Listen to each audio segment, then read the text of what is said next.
জয়গুরু। আমি শ্রী রমেন কোলে অমৃত বার্তা থেকে এসেছি। আমার সঙ্গে শ্রদ্ধেয় ডাক্তার সুখেন্দু পানিদা আছেন। তো অমৃত বার্তায় আমরা বরাবর বিভিন্ন প্রশ্নের ডালি নিয়ে আসি এবং সেই প্রশ্নের আমরা যথাযথ উত্তর খুঁজে পাওয়ার চেষ্টা করি। তেমনি আজকে আরেকটি প্রশ্ন নিয়ে এসেছি। প্রশ্নটি হচ্ছে, আমি 51বর্তী পরিবারে মানুষ হয়েছি। ছোটবেলায় দেখেছি দীক্ষা শুধু মা বাবা বড়রা কুলগুরুর থেকে নিতেন। পরে বড় হয়ে জানতে পারলাম সদ্গুরুর দীক্ষা নেওয়া দরকার। পরে দীক্ষা তো নিলাম, কিন্তু প্রশ্ন হচ্ছে এই দীক্ষা জীবনে সার্থক হবে কি করে, এই ব্যাপারে কিছু জানতে চাই। জয়গুরু সকলকে। রবীন্দ্র খুব সুন্দর প্রশ্ন রেখেছেন। এখন আমি কুলগুরু বা সদ্গুরু ইত্যাদি ব্যাপার প্রসঙ্গে যাচ্ছি না। তার যে মূল প্রশ্নটি আছে যে দীক্ষা সার্থক হয়ে ওঠে কিভাবে, আমি এই প্রশ্নের সাধ্যমতো আলোচনা করার চেষ্টা করছি। আমরা জীবনে দীক্ষা গ্রহণ করে থাকি দক্ষতা লাভের জন্য। দিক ধাতু থেকে এসেছে দীক্ষা কথাটি, মানে দক্ষতা লাভ করা, পারদর্শী হয়ে ওঠা। জীবনের যাত্রা পথে আমরা অজানার পথে পাড়ি দিই। জীবনে কিভাবে চলতে হয়, কোনখানে কোন গতিতে চলতে হয়, কোথায় থামতে হয়, কোথায় দৌড়তে হয়, কোথায় হাঁটতে হয়, কোথায় কাঁদতে হয়, কোথায় হাসতে হয়, এগুলো আমরা কিছুই জানি না। তো কাজেই যারা এইগুলো জেনেছেন বা জানেন, তাদের শরণাপন্ন আমাদের হতে হয়। তাহলে খুব কম সময়ে নিয়ন্ত্রিত পদক্ষেপে আমরা বহু দূর যেতে পারি। আর যদি আমরা দীক্ষা গ্রহণ না করি, মহাজন যেন গত সপন্থা, এই কথা যে বলা হয়েছে, মহাজনেরা যে পথে যাত্রা করেছেন সেই পথে যাত্রা করাই আমাদের বিধেয়। কাজেই মহাজনেরা কোন পথে যাত্রা করেছেন সেটা আমাদের জানতে হবে। তো সেই জন্যে মহাজনদের, মহামানবদের শরণাপন্ন হওয়াটাকেই দীক্ষা গ্রহণ করা বলে।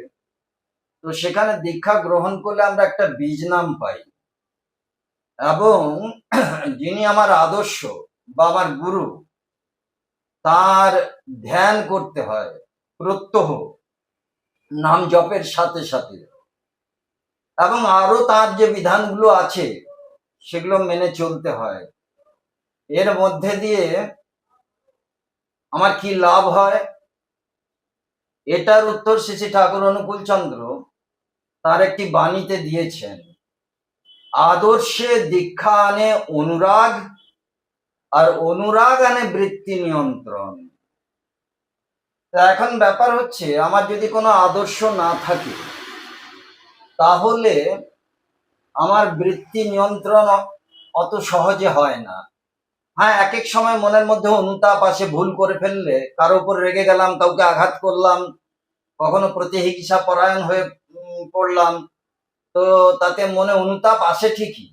এবং অনেক সময় আমরা সংকল্প গ্রহণ করি যে আর এমন কর্ম করব না, কিন্তু বেশি দিন কিন্তু এটা মনে থাকে না। আমরা পরবর্তীকালে অনতি বিলম্বে কিন্তু সেই বৃত্তির খপ্পরে আবার পড়ি। তো সেই জন্যে কোনো আদর্শ পুরুষের যখন আমরা দীক্ষা গ্রহণ করি এবং তার প্রদত্ত বিধিবিধানগুলো প্রত্যহ মেনে চলার চেষ্টা করি, তার মধ্যে দিয়ে তার প্রতি আমাদের একটা অনুরাগ আসে।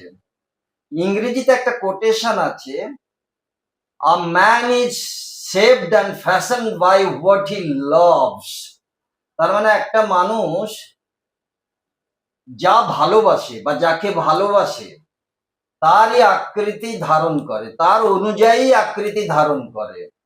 তো আমরা যাকে আদর্শ রূপে গ্রহণ করে যার দীক্ষা গ্রহণ করেছি, তো তার প্রতি আমাদের অনুরাগ যত প্রখর হবে, যত বেশি হবে, তত আমরা তার সারূপ্য সাযুজ্য এগুলো লাভ করব। তো সেই জন্যে আদর্শের প্রতি যদি অনুরাগ না থাকে বা অনুরাগ না বাড়ে, তাহলে আমাদের কখনোই বৃত্তি নিয়ন্ত্রণ হতে পারে না। এবং আদর্শের প্রতি অনুরাগ যদি ক্রমান্বয়ে বর্ধনশীল হয়ে চলে, তাহলে আমাদের বৃত্তির উপর নিয়ন্ত্রণও তখনও বাড়তে থাকে এবং আমরা একটা সুন্দর মানুষে পরিণত হতে আরম্ভ করি। আমাদের অন্তর জগতে তখন শতদল বিকশিত হয়, সকলকে ভালোবাসতে ইচ্ছে করে, আর ভালোবাসা দিয়েই সৃষ্টি, আর ভালোবাসাতেই জীবনের বর্ধনা।